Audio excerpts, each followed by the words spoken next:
Folks, first of all, thank you so much for your continuous support, and I really do appreciate your patience with me as I start getting these new movie reviews out for 2024. Oh man, I only wish I was starting with a better movie.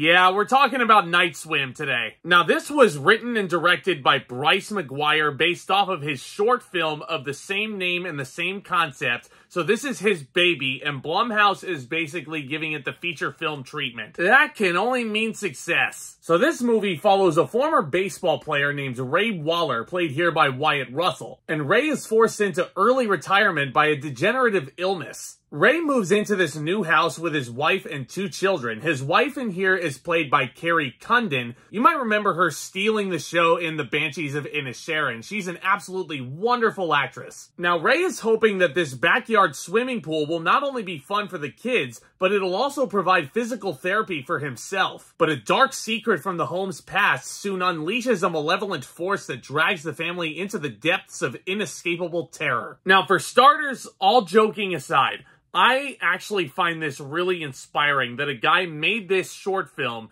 and now his baby is getting the feature treatment. I'm all for supporting scary movies in general, but smaller indie filmmakers like this, I am pulling for them so much. And honestly, just looking at this synopsis and the layout of this movie and the premise, Night Swim has all the tools to be something really, really creepy. And I dig the given circumstances so much. I dig the concept of this movie. And I dig our 2 leading performances to an extent. Wyatt Russell certainly knows what movie he's in, and he is throwing everything he's got into this. Kerry Condon once again is showing that she is a very solid performer, and I can't wait to see what other work she gets. Honestly, though, here's the thing. How do I put it nicely? In feature film format, Night Swim kind of sucks. That's putting it nicely. This movie... oh man, this just fell apart, didn't it? Now, like I've already mentioned, what you have in front of you, this has all the tools to be something great. It's got all the potential maybe even to be this big, gigantic horror franchise. I mean, I don't want to give Blumhouse any ideas, but I just feel like this suffers from Children of the Corn syndrome. When you stretch out a short story as much as you possibly can before it just like snaps into nothing. Yeah, this movie stretched it way too far. Usually I would say that a 90-minute runtime is a very easy way to watch a movie, but for a movie that's meant to be short, stretching it out into 90 minutes, it's way too long for this. Now, you do have these rare cases like a Stand By Me, for example, where it takes a short novella, it stretches it out into an hour 28 minutes, and the pacing of it definitely feels warranted and the character work is phenomenal. That's a very rare case, though. Night Swim is not one of those rare cases where extending the runtime actually works in its favor, because by the time you get towards the 3rd act, Night Swim honestly just kind of disintegrates and falls apart into absolutely nothing. Like, excuse me when I say this, I don't want to say that this whole concept and this whole idea was watered down, but they are basically suffocating this idea to the deepest depths of the water, almost to the point where it's got no life left. Especially once you start getting the research trope. I don't want to give anything away, but you know that whole trope in horror movies where the hero notices something historical that happened to this house in the past. Then they'll go to some sort of library, they'll start doing a little internet Google search or whatever, and then they come across something traumatic that happened in the past. Yeah, they do that here, and oh my god, it is so alike to every other horror movie you've probably seen. And dare I mention the monsters that you see in this?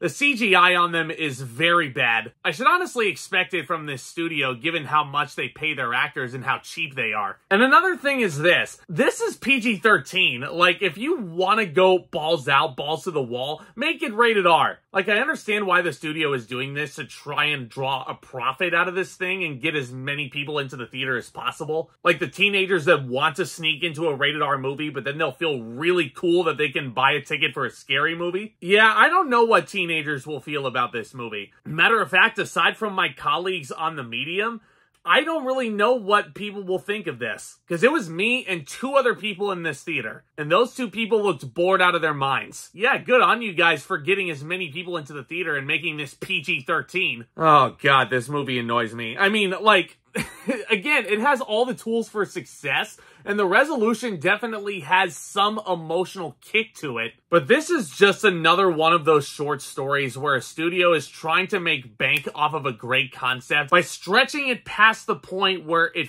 feels like a really nice product. And this feature version of Night Swim just doesn't do it for me, guys. All things considered, I'm going to give Night Swim a D. Only reason why the grade isn't lower or at an F level is absolutely because I'm pulling for Bryce McGuire. It's absolutely because the performers are doing their best. The kids in this movie are really good also. But just cheap, streamlined production to try and make bank off of a great idea. And again, another reason why this is not an F, this movie actually makes me want to go and check out the short film. Because I almost guarantee you that the short is better than this version. But let me know what you thought of Night Swim down in the comments section below. Let me know what your favorite Blumhouse production is. What is your least favorite Blumhouse movie? Lots that we can discuss over here and then some down in the comments, guys. It is January after all, so we're bound to get some stinkers in here. But I can't wait to have you guys along for the ride in 2024. Do consider subscribing and tap on that thumbs up as well. That would be much appreciated. Y'all are the best. Look forward to more videos very soon. And with all that being said, back talk, commence.